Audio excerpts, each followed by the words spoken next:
Kung mayroon kang billiard hall na may 5 o higit pang mesa, mahalagang pagtuunan ng pansin ang espasyo at kalinisan ng iyong lugar. Hindi sapat na maganda lang ang mga mesa, kailangan ding komportable ang bawat player habang nag-e-enjoy sa kanilang laro.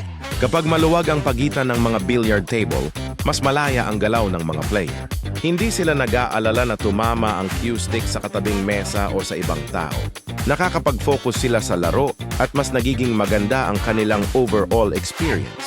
Bukod sa sapat na espasyo, napakahalaga rin ng kalinisan ng buong billiard hall. Dapat malinis ang sahig, maayos ang paligid, at laging presentable ang bawat mesa. Nagbibigay rin ito ng mas komportable at profesional na pakiramdam sa mga customer. Katulad dito sa Q-Bar and Billiards, mapapansin mo na maayos ang kanilang setup at komportable ang bawat player.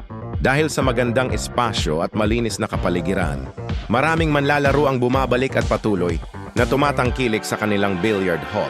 Isa rin sa mga dahilan kung bakit laging enjoy ang mga customer dito ay ang regular na maintenance ng kanilang mga billiard table.